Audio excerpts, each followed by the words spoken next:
Olá, bom dia amigos e amigas aqui do canal Dica de hoje. Vídeo de hoje de sábado é aquele dia que a gente fala um pouco mais sobre macroeconomia e sempre voltado à Bolsa de Valores. E eu fiz umas lives durante a semana até para falar sobre small caps e todas as perguntas praticamente refletiam medo com relação à taxa de juros americana. Então não teve jeito, eu resolvi fazer esse vídeo de hoje para a gente falar sobre a taxa de juros americana, os impactos que ela tem com relação ao globo e os impactos que ela podem ter e já estão tendo na nossa bolsa agora. Então curtam o vídeo, se inscrevam no canal e logo depois da vinheta a gente já começa.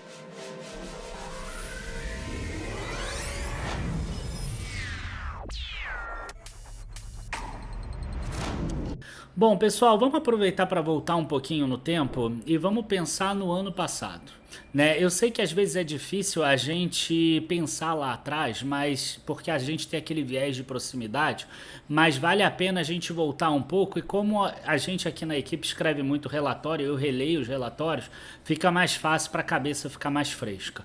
Então, quando era ano passado, tá? O consenso de mercado falava que o Brasil cairia juros esse ano, e de fato aconteceu, e os Estados Unidos iriam parar de subir juros esse ano, o que não aconteceu. Então, isso faz a gente voltar agora para o dia 20 de setembro, que foi a última reunião do Federal Reserve. Né? E lá dentro da reunião do Federal Reserve, no comunicado, citou-se que a inflação continua persistente e que a política de contração monetária precisa continuar. Né? Então, isso significou para o mercado que os Estados Unidos ainda não estão nem perto de começar a cair os juros, nem mesmo de parar de subir o juro. O juro até ficou parado entre 5 e 5,25, mas já tem quem preveja que o juro dos Estados Unidos vão chegar até 6% em mais 2 ou 3 altas ao longo do próximo ano. Queda de juro nos Estados Unidos, o pessoal já está colocando só para 2025, tá? E aí, quando surgem esse tipo de coisas, começam a surgir aquelas teorias, né? Várias teorias mostrando o que vai acontecer e agora. Alguns falam de cenário de recessão, outros vão falar que as bolsas ainda demoram muito para se recuperar. E tudo isso, né, para mim que já estou no mercado desde a década de 90, é muito natural. Então, por exemplo, aqui, uma das pessoas que me acompanha, ela acabou me mandando essa imagem e perguntou: será que vai ter recessão? Esse aqui são os dados das últimas recessões dos Estados Unidos, marcadas aqui em cinza, né? E aqui a taxa dos 10 anos do Tesouro Americano menos a taxa de 3 meses do Tesouro Americano. Então, qual é a lógica aqui? Mostrar que a taxa atual ela é maior, né, no título curto do que no título longo, que seria o oposto do que deveria ser, vamos dizer assim. Qual é a grande questão da coisa? Né? A grande questão é, vamos imaginar que você seja um país, ou mesmo que você queira emprestar dinheiro para alguém, por exemplo. O maior risco tá se você emprestar esse dinheiro por 10 anos do que se você emprestar por 3 meses. Né? Você empresta o dinheiro para o teu companheiro lá, 3 meses, cara, 3 meses é mais fácil de você pensar que ele vai te pagar de volta. Da mesma forma, se você emprestar dinheiro para o país, é muito mais fácil ele te pagar em 3 meses da coisa não degringolar do que em 10 anos. Então, isso tem um nome, inclusive, né, dentro dos estudos de economia, que chama estrutura termo da curva de juros. Então, essa estrutura termo da curva de juros, ela é uma linha assim, crescente e que vai chegando no longo prazo, ela vai ficando quase que constante. Então, quer dizer, a taxa de 10 anos, de 15, de 20, de 25, até o 25 é maior do que 15, mas é um pouquinho acima, isso numa economia normal. Nos Estados Unidos hoje, assim como ainda está no Brasil também, o que está acontecendo? Está acontecendo a inversão da estrutura termo da curva de juros, onde a taxa mais curta é maior do que a taxa mais longa. Por quê? Porque a gente está passando por um momento mais complicado em que precisa trazer a inflação de volta para a meta.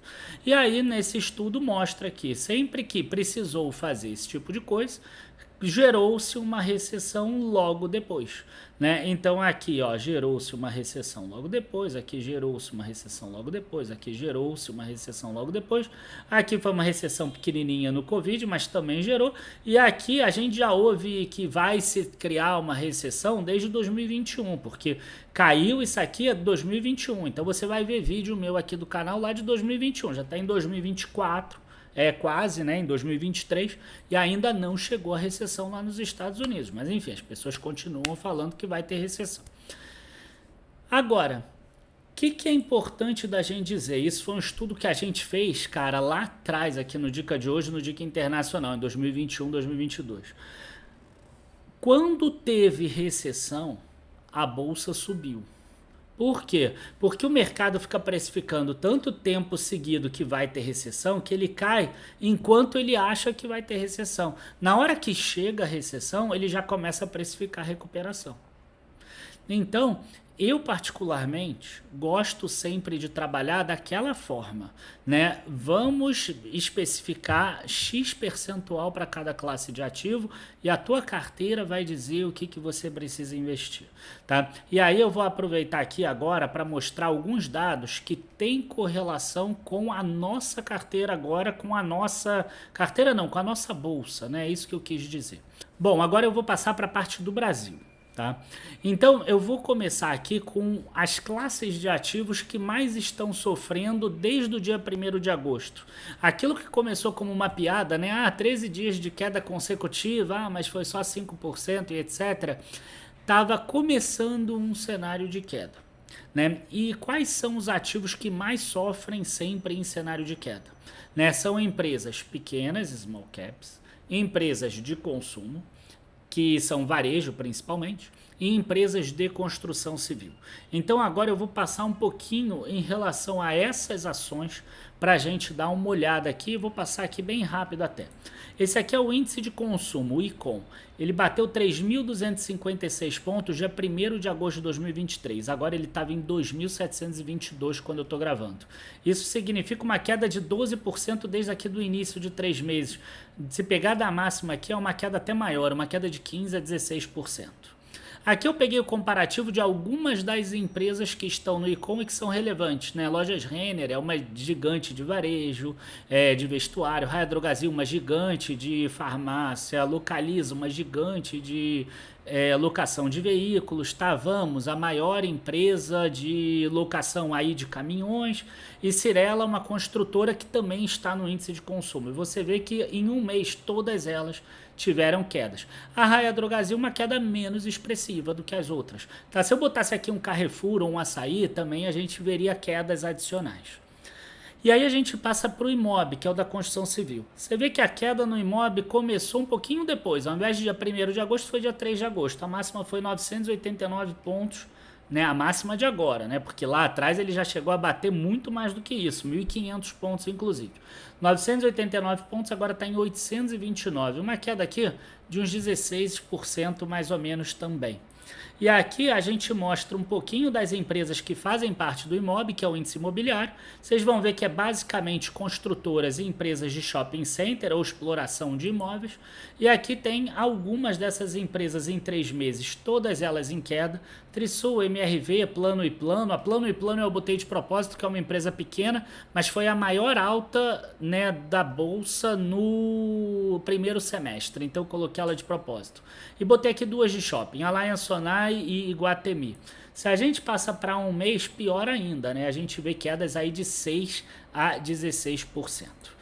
E aí, o que vai acontecer?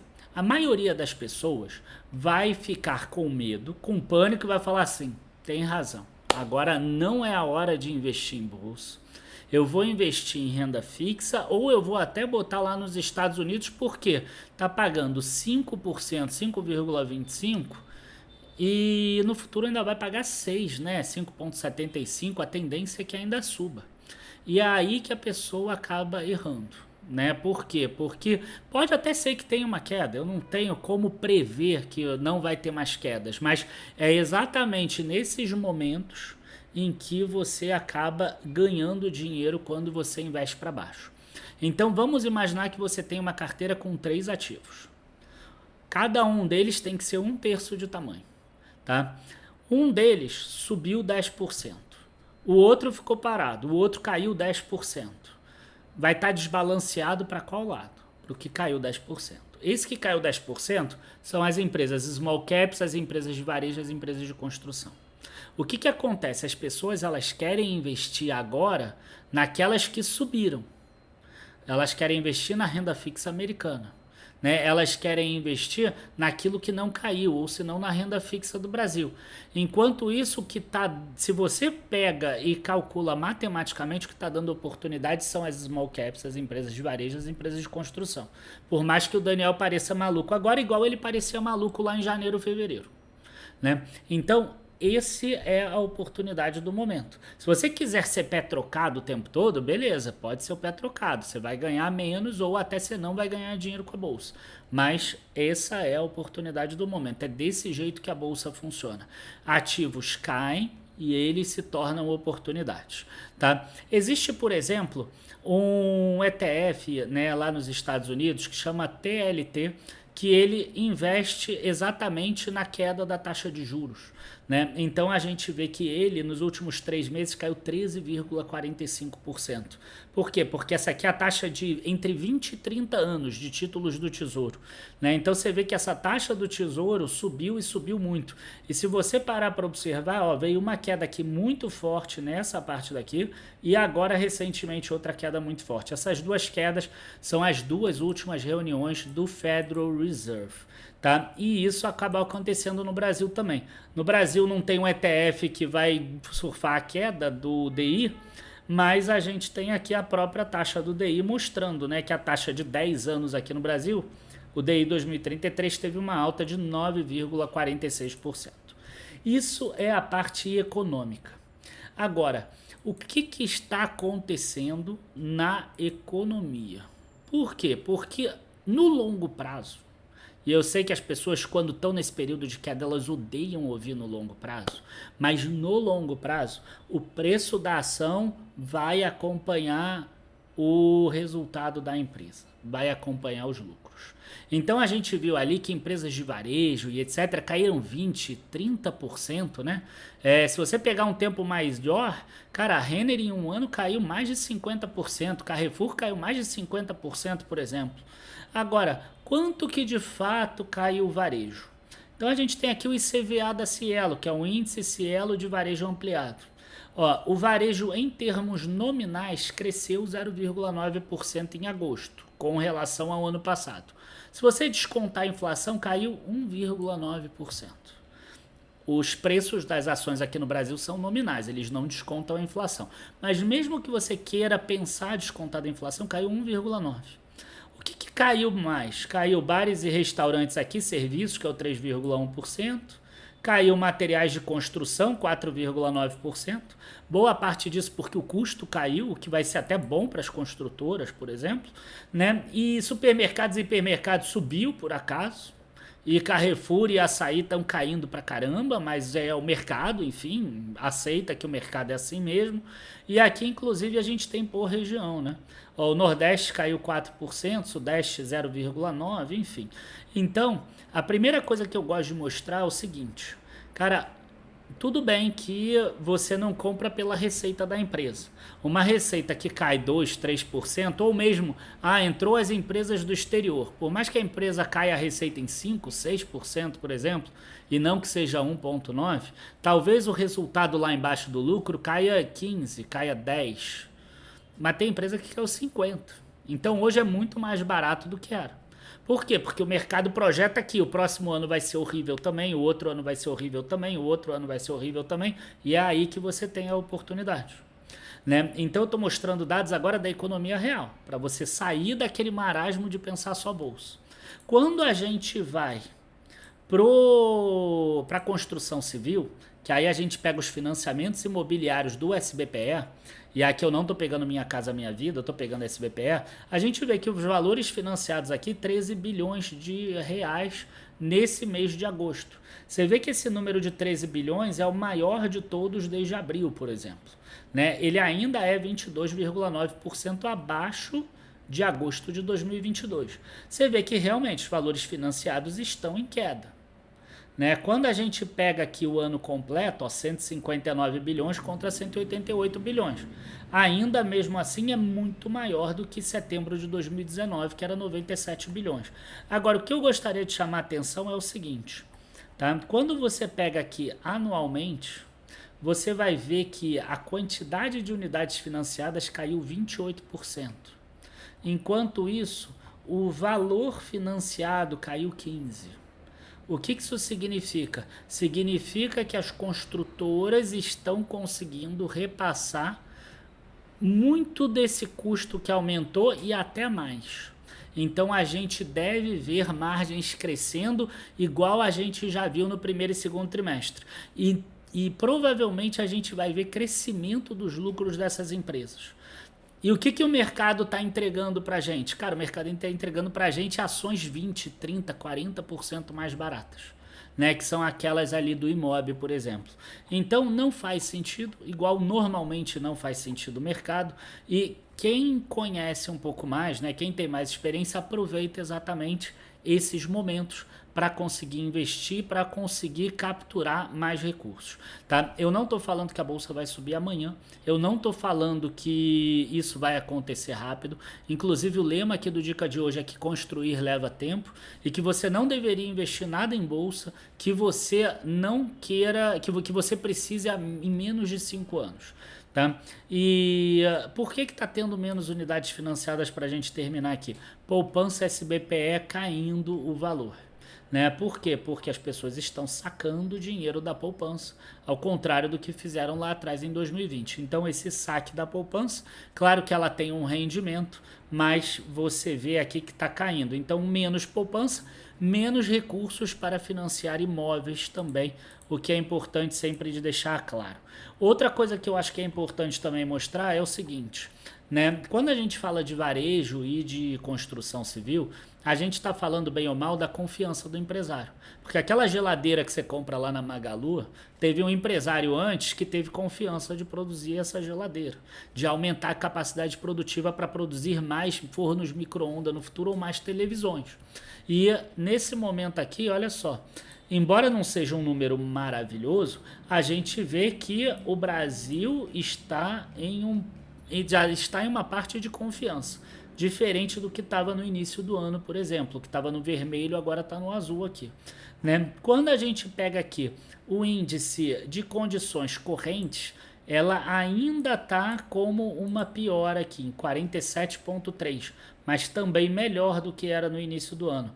E o índice de expectativa aqui, 54,2. Quando você destrincha esses índices, você vai ver que as condições correntes nas companhias subiu de agosto para setembro, embora tenha caído em relação ao ano passado. Né? As expectativas aqui é que deram uma murchada forte aqui. Tá? O que o Brasil não está acreditando, o empresário industrial não está acreditando, é exatamente na economia brasileira. E isso tudo é um ciclo vicioso que leva, inclusive, a bolsa para baixo. Tá? Só que ciclos são ciclos, eles não são linhas retas, ou seja, você só vai em direção ao abismo. Você vai ter uma hora que você vai em direção ao abismo, chega no final e você volta. Tá? Então eu queria muito que vocês aproveitassem essas oportunidades que estão surgindo nesse momento. E aí, o último ponto aqui que eu quero botar é esse gráfico aqui de comparação. Né? Vocês vão ver aqui, ó, esse aqui é o índice de dividendos. Vocês vão ver que o índice de dividendos desde agosto ali, que é aquele período lá que começou a cair, ele só caiu 2,65%. Então o cara que está investindo em dividendo está falando assim, tá beleza, estou ganhando meu dividendo, estou investindo nas minhas elétricas, nos bancos, caiu um pouco, uma paciência, isso aí é normal. Em 6 meses aí de dividendo eu recupero isso. cara que está investindo no Ibovespa, até porque a Petrobras subiu muito, caiu só 6,33. O cara que pegou small caps caiu 12,73. O cara que investiu no Imob caiu 14,11. E o cara que pegou o índice de consumo, né, que é o varejo, caiu 16. E aí a pessoa fala assim, viu, o Brasil só vale a pena investir em dividendos. O que aconteceu no período de alta lá? De abril até junho, mais ou menos. E aí eu vou jogar isso aqui para trás e vocês vão ver que é exatamente o oposto que acontece. Né? Então, nesse período aqui, ó, você vai ver que quem ficou para trás? O índice de dividendos. Quem ficou depois? O Ibovespa. Quem ficou depois? Aqui foi o índice de consumo, não foi small caps. Consumo andou pior realmente, por causa do efeito Shen. E por causa do efeito Americanas também. E aqui, ó, small caps e índice de construção civil. Então, pessoal, é aquela questão do ciclo, né? Você tem um período de alta que essas são as ações que sobem mais. E você tem um período de queda que essas são as ações que caem mais. Um percentual da tua carteira nesse tipo de ação faz sentido. Se porventura você tem esse percentual, com a queda atual, é muito provável que esse percentual tenha reduzido. Então faz sentido você investir nessas empresas. Agora, não é para você pegar todo o teu dinheiro e jogar nessas empresas. Em primeiro lugar, você monta a tua alocação, você cria o teu plano de investimentos e depois você parte para essa operação aí, para investir naquelas ações certinhas de acordo com o que a planilha manda. Enfim, pessoal, espero que vocês tenham gostado desse vídeo de hoje. Para mim é uma super oportunidade, mesmo que caia ainda mais 2, 3, 6 meses, um ano, tá? Lembra sempre que construir leva tempo e a bolsa é feita de dois períodos, né? De período de colheita e do período da plantação. Esse momento que os juros, né, sobem e que fica mais estressado o mercado e que tudo cai, é o período de você plantar, né? É o período de você colocar a sementinha ali, você fazer os teus aportes e você aumentar a quantidade de ações. Na hora que passa esse período que a bolsa volta a subir, você tem uma quantidade maior do que você tinha antes de ações para se valorizar mais. E aí passa a ser o período da colheita. Espero que vocês no futuro aproveitem do período da colheita e não que vocês cortem agora a semente ou o caule com medo dele não crescer. Abraços, bons investimentos e até a próxima. Tchau, tchau, pessoal.